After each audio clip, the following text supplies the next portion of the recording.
Praise the Lord. Greetings in the name of our Lord and Savior Jesus Christ. I thank God this evening for giving me a privilege to give a small sermon about a meditated part from the book of Bible. So let us start with First Samuel, first chapter. Let us look briefly into first chapter and a few of the verses. Before entering into the scriptures, let us offer a small word of prayer. Our loving Heavenly Father, wonder working Savior, a very good counselor, Lord, I come to your presence this evening for helping me, for enabling me to discover new truths from your scriptures.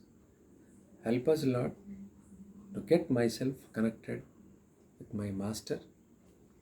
Help me, Lord, to unravel your thoughts, your plans, which are being laid for me and for the people who are watching this program. Help me, Lord, totally get myself connected with your thought and with your heart. Coming to your presence, surrendering myself, hide me and show yourself great. I ask for your strength, I ask for your help. Enable me, Lord, to meet the need of every person who are watching this program. I ask this prayer in the name of our Lord and Savior Jesus Christ. Amen. Amen. Let us turn to the book of 1 Samuel, first chapter, verse 6. Here we come across three people, an Ephraimite, one is Elkanah, the husband of Hannah, and the second wife of Hannah, who is the second wife of Elkanah, and the first wife of Peninnah. The first wife of Elkanah, that is Peninnah. Elkanah had two wives. The name of first wife was Peninnah. The name of second wife was Hannah. Here we come across, I would like to throw light, I would like to focus much on a few characteristics which Hannah possessed, and the characteristics which are very important for a woman to raise her children or to raise her sons. So initially, first we shall look into first Samuel, first chapter, 6th verse. Her rival, however, would provoke her bitterly to irritate her because the Lord had closed her womb. Here, the prime concern of Hannah was to beget children. So, she was deprived of children. Having been deprived of children, she remained barren without any fruit of the womb. With this hopeless and miserable condition, she is coming to the presence of the Lord and asking Lord to gift her with a baby. At this point of time, what is making her to feel the extremity of pain for not having children? The basic thing behind her pain, the pain of Hannah, is that Hannah was daily, day after day, year after year, as and when she came across Peninnah, who is the fellow wife of her husband Elkanah, Peninnah used to poke her, she used to hurt her, she used to bleed her heart to the core, just for the reason that Hannah was barren. At this point of time, there are two concerns of Hannah. One is she could realize the provocation of Peninnah, who was her fellow wife, and second is the deepest concern of God towards the life of Hannah. What was the deepest concern of Lord Jehovah towards the life of Hannah? We come across some verses where Hannah could realize that Lord Jehovah closed her womb with a great purpose. In order to remember Hannah, in order to make Hannah realize the need of the Savior, need of the Lord, what God did was He closed the womb of Hannah. On one side, Hannah was encountering a severe pain, a distressful condition from the mouth of Peninnah. That normally exists. When you come across many people, if a person has two wives, one wife, there won't be any unity between two wives. So that normally exists, which also happened here in the life of Hannah. On the other hand, Hannah also was being put to pain by the Lord in order to make her fruitful, in order to make her womb fertile, in order to make her life meaningful. God is closing the womb of Hannah. The reason behind this is that God wants a prophet from the womb of Hannah. The reason is that God chose Hannah for a greater purpose. So there are very good characteristics of Hannah which we come across now from first chapter of 1 Samuel. So initially, her life was divided into two things. Hannah's life was divided into two things. First is, she is being provoked by her fellow wife, who was Peninnah. The next part is, she is not getting any help from her Lord. Her need is not being met by her master, that is by her Lord. So the reason is that the extreme distress caused to Hannah is making her realize that there is a great purpose behind my womb being closed. What is it? That is, God has chosen me for a greater purpose. That was the realization of Hannah. And that led her to shed tears in the presence of the Lord, which eventually helped her to become a fertile woman, to bear a child, and to offer that child to God for her lifetime. So we shall look into 1 Samuel, 1st chapter, 10th and 11th verses. We shall see.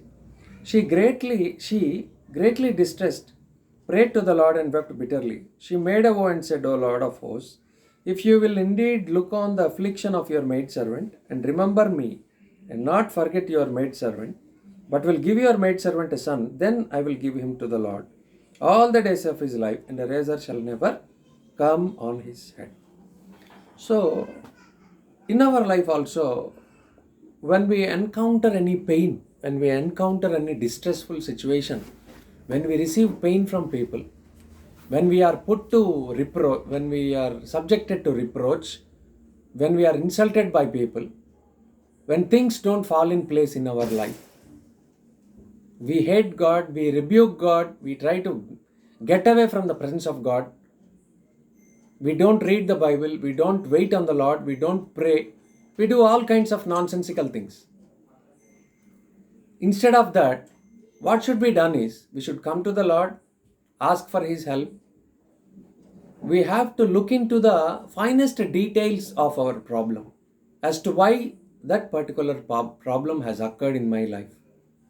Why is it that God is not willing to favor me with the help which I am asking Him?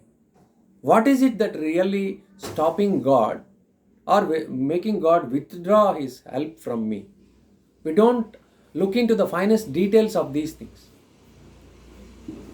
At the cuff of the moment, temporarily looking at the unfavorable situation, looking at the uh, situation which is not favorable to us, we always grumble, we mutter, we murmur, we do all kinds of these things. But here we look into, we when we meditate on the character of Hannah, we find a great quality in Hannah's life. On one side, she is a woman of virtue, a great virtue.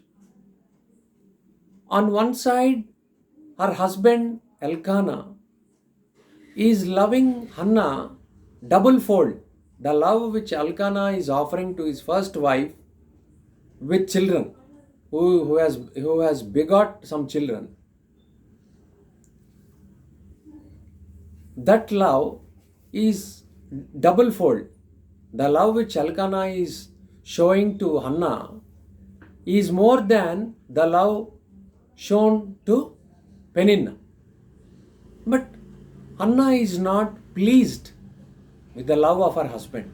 Hannah is not pleased with the financial condition, or not, she is not pleased with all the abundance in the midst of which she is standing. She is deeply concerned about the infertile condition of her life, a barren condition of her life. She could realize that on one side I am leading a righteous life. I am meeting the need of my master, or I am leading a life which is not grievous to my master. But why am I not getting the help from my Lord, from my God? She got into the depth of the situation, she got into the crux of the matter, and she is expressing her distress in the presence of the Lord. Lord, if you give me a son, I will meet your need, Lord. She could realize that there was God is looking for a person in Shiloh who is worthy enough to stand in God's presence as a priest, as a judge, and as a prophet. So she could realize the need of her Lord or God. When the moment she realized the need of the Lord, immediately she is making a vow in the presence of God. Lord, I will offer my son for your service. In your presence, I will dedicate my son, and I will see to that razor will not come on his head all through the years of life. I mean to say, I will offer my son as a Nazarite in your presence. So that was the vow of Hannah to the Lord. The moment she made a vow, her womb becomes fertile. So before that, she comes to the Lord, offers her prayer. In 15th verse, first chapter, 1 Samuel, first chapter, 15th verse, but Hannah, we shall look into this verse, but Hannah replied, No, my Lord, I am a woman oppressed in spirit. I have drunk neither wine nor strong drink, but I have poured out my soul before the Lord.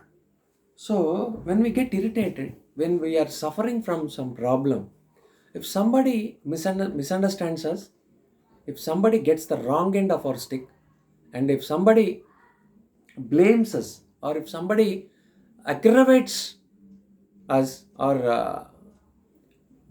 if somebody make us enraged at that particular situation, not looking at the miserable part of our life, then we don't care about others' feelings. Immediately, we tend to react harshly. We tend to get vexed up easily. and we refuse other people, or we express our anger, we express our frustrated emotion on the cuff of the moment, as and when we are being misunderstood by people. So here, Hannah, being humble in spirit, if you are expressing vexation, if you are reaching the point of vexation, extreme point of vexation, or if you are expressing your anger to some person, that shows that you are not humble in your spirit. So here we come across a great quality in Hannah. In the midst of misery, in the midst of dearth, in the midst of lack, she is not crossing the line which God has set for this woman. Instead, she is answering the question of Eli very politely. Eli is supposed to be the priest in the church at the point of which this woman went and offered her prayer.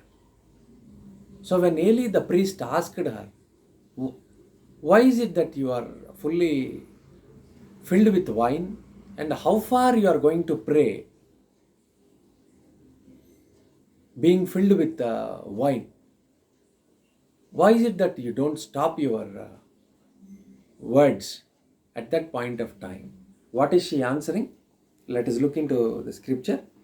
How long will you make yourself drunk? In the 14th verse we see Eli is getting aggravated, or Eli is not happy with the condition in which this woman was, in which this woman called Hannah was. He is totally misunderstanding her. Eli thought that this woman was filled with alcohol, with a drink, with an intoxicated drink. But this woman, she did not get irritated. Instead, she is answering politely, no, my master, I am not drunk at this point of time. I am expressing my distress. I am pouring out my spirit in the presence of the Lord in order to get my plea granted. I am pouring out my spirit in the presence of God. How are we now? In our life, when we are faced with the hostile situation, when we come across the situation which we are not ready to face, how do we react in our life? Are we reacting like Hannah? Hannah could realize the origin of her pain, the reason for her pain. Having realized the reason for her pain, she is coming to the Lord, offering her prayer, making a vow, and she has a sincere heart to fulfill the vow which she made to the Lord, to the Master, or to her Maker. And eventually we come across some situations where she raised her son to fulfill God's task. Before that, we shall look into this 23rd verse, 1 Samuel, 1st chapter, 23rd verse. Elkanah, her husband, said to her, do what seems best to you. Remain until you have weaned him. So she is finding the favor of her husband. Right from the moment she became the wife of Elkanah, this Hannah, she could win the favor of her husband. Her husband showed a double-fold love to Hannah, not because she didn't have children, but because she could win the heart of Elkanah. Elkanah poured or showed a double-fold love to his second wife Hannah. How are we now? Many women, they don't win the favor of their husbands. If their husband is not according to their wish, if their husband is not fulfilling the wish of, is not fulfilling the desire of such particular woman or a respective woman, they will not love their husband. They will try to put their husband to trouble. They will torture their husband mentally. They will not give what their husbands are wanting from them. Continuously, right from the moment they open their eyes in the bed to the moment they close their eyes in the night time, they don't look at the need of their husbands. They don't offer good food. They don't uh, be sober to them. They don't show their goodness. They don't show their gentleness. They don't show their godliness to their husbands. They express uh, vexated condition. They don't have love to their husband. They express anger. They don't react, or they don't grow to the expectation of their husbands. How are we as women nowadays? Are we really bothered about the heart of God? Are we really going by the scriptures? Are we really honoring God's words? Are we really making ourselves, are we really confining ourselves to the scriptures? As women, how you are in the presence of God? Are you really making your husband happy? Are you really finding the favor of your husband?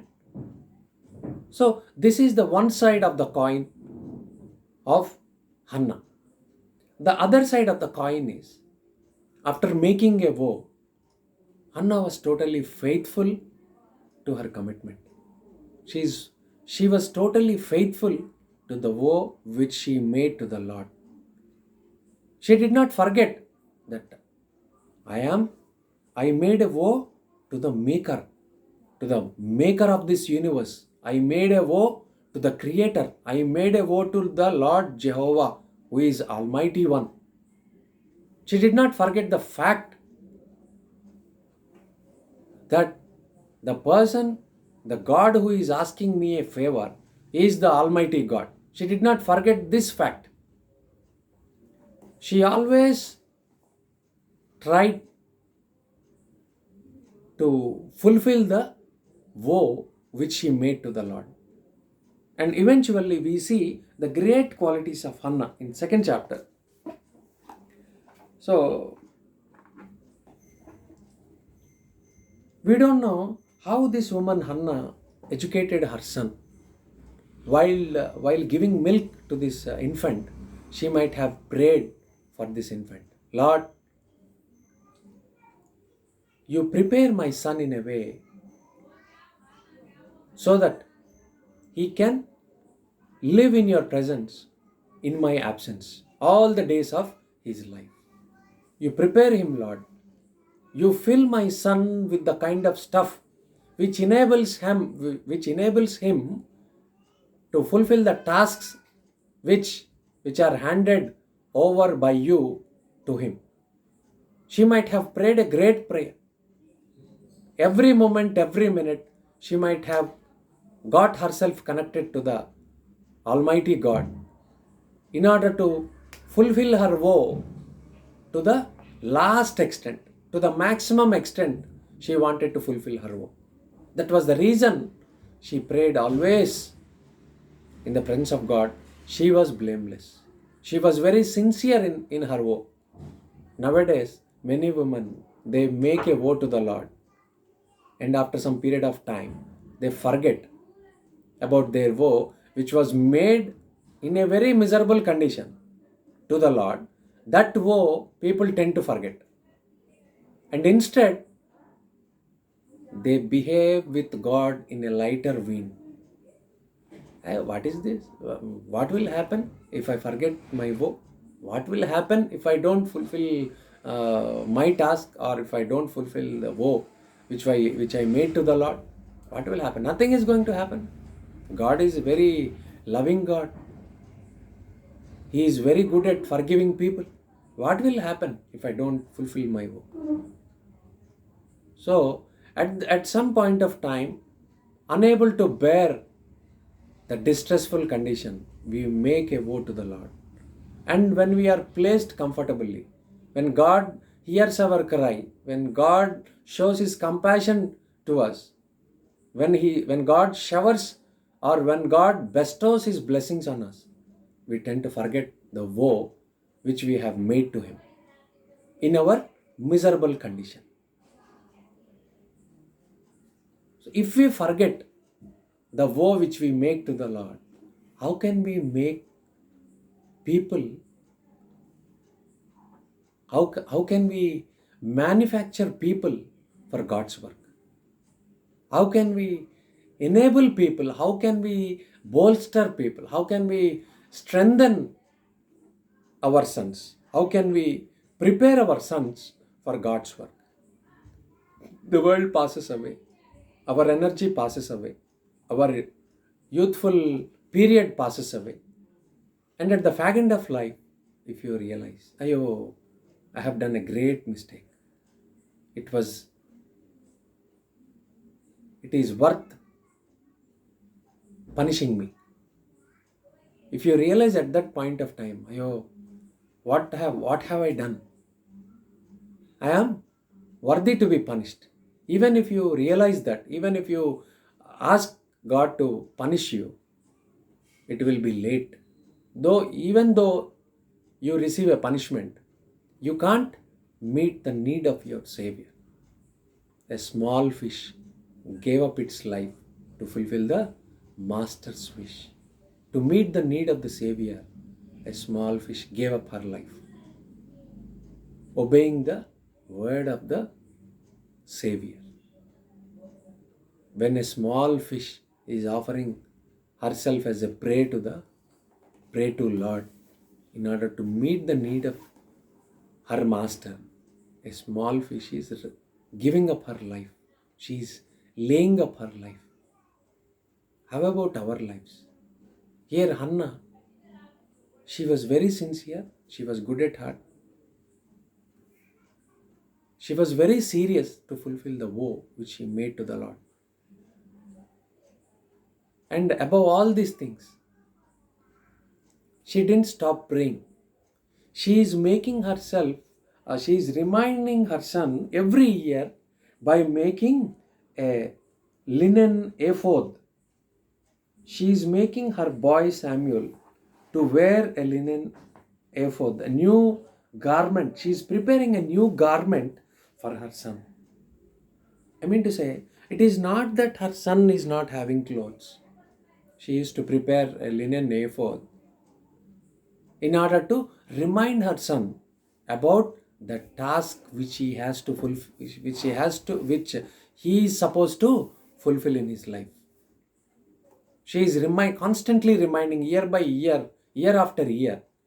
Hannah reminded her son by giving him, by preparing a linen ephod, which priests used to wear from top to bottom. It resembles a gown. In those days, this ephod was worn by the high priest in the church. So this ephod was being manufactured or it is being prepared by Hannah for her son. And in addition to that, Hannah kept on praying all through the days of her life, and her prayer made this man Samuel a great prophet. In his entire lifetime, he remained a blameless person. 18th verse, 2nd chapter, 18th verse, 1st Samuel, 2nd chapter, 18th verse. Now Samuel was ministering before the Lord as a boy wearing a linen ephod. So Samuel was ministering the Lord wearing this ephod, wearing the garment which his mother brought him year after year. He was totally obedient to the words or the counsel of his mother. He began to grow as a prophet and as a judge. Eventually, he grew as a priest. Hmm.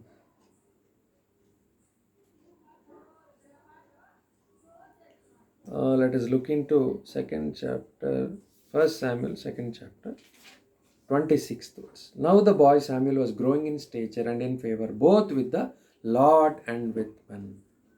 Many a times it is not possible as humans to grow in stature and find favor with God and men. Maybe we may find favor with God, but to find favor with men, if you want to increase in favor of men, it is not possible nowadays.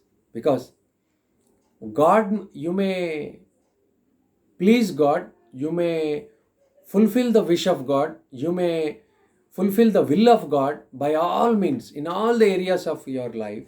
You may be faithful, you may pray for hours together, you may lead a holy life, your testimony may be good, but then it is not mandatory that you should win the favor of mankind or human beings. So here, the prayer of Hannah is enabling Samuel to win the favor of men and God. Another thing, coming to the third chapter, 21st verse. And the Lord appeared, third chapter, 19 to 21. Then thus Samuel grew, and the Lord was with him, and let none of his words fail. All Israel from Dan even to Beersheba knew that Samuel was confirmed as a prophet of the Lord. And the Lord appeared again at Shiloh, because the Lord revealed himself to Samuel at Shiloh by the word of the Lord. So here, first Samuel became a priest, next as a prophet, and next as a judge. So all through the years of his life, he could win the favor of every person, every woman, every man, every woman, even a child never blamed Samuel for his deeds. Samuel was blameless all through the years of his life. He could win the favor of everyone in Israel. At some point, even Moses failed to win the favor of Israel. We shall look into this part. So, First Samuel, 7th chapter, 16, 17, 15, 16 and 17 verses.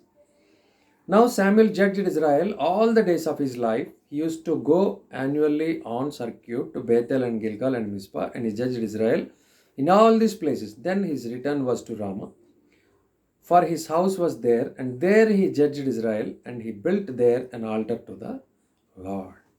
So the first position was a priest. Next, he grew as a prophet. Finally, he grew as a judge. So he judged Israel all the days of his life. That itself shows that he could win the accolades of people, he could win the praises of people, he could find the favor of his entire tribes of Israel. Nobody could find fault with Samuel. So that enabled him, that could see him through all the years of his life. Let us look into 12th chapter, 4, 3 and 4. In the First Samuel 12th chapter, 3rd and 4th speaks about the blameless condition of Samuel.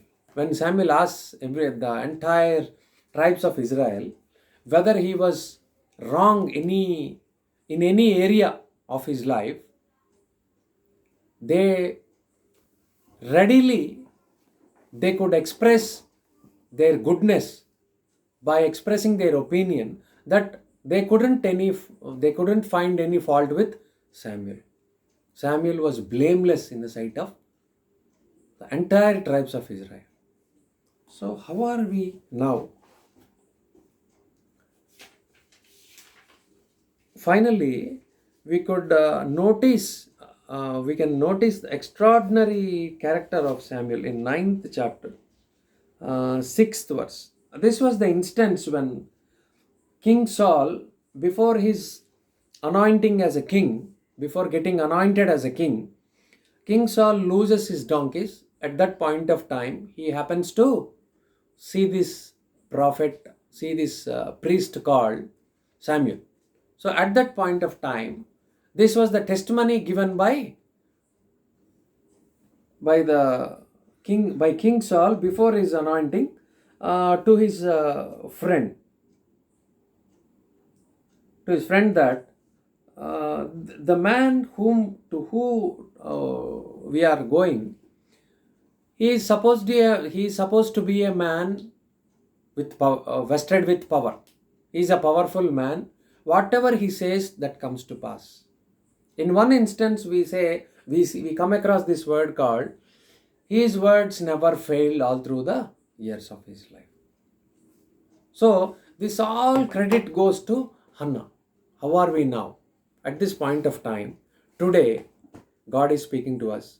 How are we? As fathers and mothers, are we really praying for our children? In this context, Hannah offered her best to her son. She led a holy life. She led a life which could win the favor of God. She could lead a life which made her worthy to become a mother. She could lead a life in the light of which she could guide her son all through the years of his life.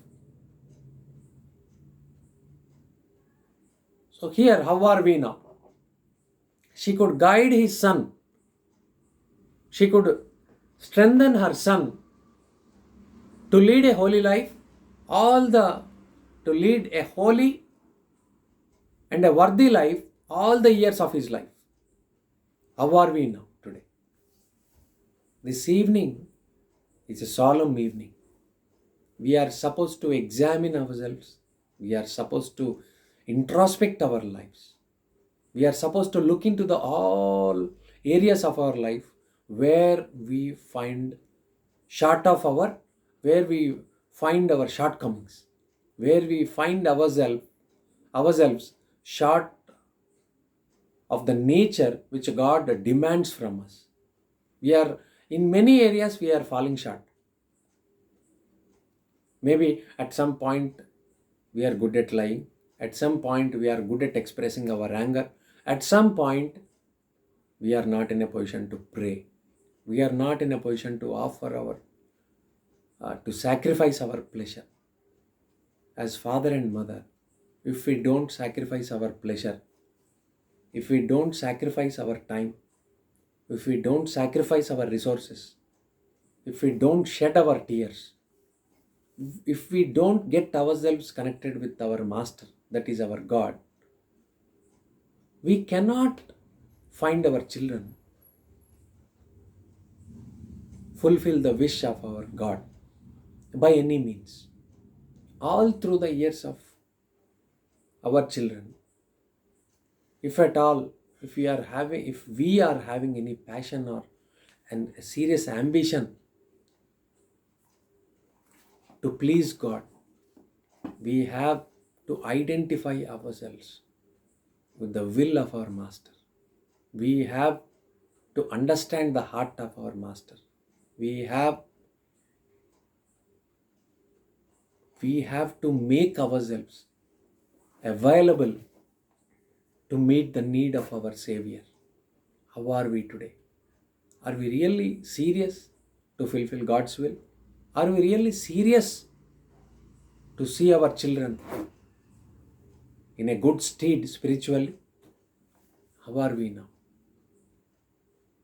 Many a times we offer a vow to the Lord. We vow a vow to the Lord, and we are not serious enough to fulfill it. As the time passes by, as the years passes by, we take things in a lighter vein. We don't understand the importance of the vow which we have made to the Lord in the past years of our life. How are we now? Are we really serious? Are we really serious to fulfill our vow and enable our sons to meet the need of our Savior? Or we are expecting any financial profit from our children or from our sons or daughters? How are we now? Instead of sacrificing our resources, instead of giving our best to our children, instead of praying for them day and night, instead of shedding tears like a river for our children, what we are doing? We become selfish. We expect things which we are not supposed to expect from our children. Let us seriously look into our lives. How are we now? Externally, things are fine, things are perfect. We look spiritually healthy. We look spiritually best. We are exemplary spiritually, outwardly, externally.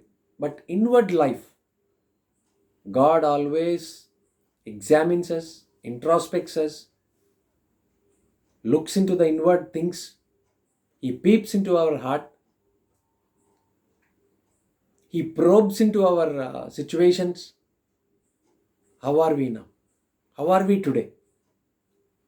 Let us examine ourselves seriously without any preoccupation, without any obsession. Let us see ourselves in the mirror of the word with an intention to rectify our lives, without which we cannot meet the need of the Savior, which eventually lands us in hell. If you keep on calling Lord, Lord, Lord, nothing gets materialized. Only if you are good at fulfilling God's will, you can find a place for yourselves in the heaven. Let us look into our lives. Let us examine ourselves. Let us make ourselves available to the Lord. Let us meet the need of our Master. And let us make our lives beautiful in sight of God. May God bless this word. Let us finish off this session with a small word of prayer. Our loving Heavenly Father, I offer myself in your presence. There are umpteen number of areas in my life where I could not realize that I was wrong. As time passed by, as years passed by, I thank you, Lord, for helping me to behave with a moral and spiritual rectitude. I thank you, Lord, for rectifying me, for cleaning me, for purging me, and making me worthy to accomplish your task or fulfill your task successfully. I thank thee, Lord, for speaking to me through visions, through dreams, and I thank you very much for listening to my prayer at every point of my time. I thank thee very much, Lord, for helping me to get myself connected to heaven all through the years of my life. I thank thee, Lord, for helping me get out of all the areas, abominable areas which you dislike to the core. I thank you, Lord, very much this evening for enabling me, for bolstering me, for strengthening me to deliver these words in your presence with a worthy heart. Wonder working Master, miracle working Savior, I come to your presence for helping me, for strengthening me, and for making all things favorable to finish off this task successfully. Everyone who watches this program, help everyone, enable everyone. You touch the heart of everyone who are watching this program Lord, it's my humble plea that you make people your disciples and make people, strengthen people, prepare people to meet the need of their Lord. I offer this prayer in the mighty name of our Lord and Savior Jesus Christ. Amen. Praise the Lord.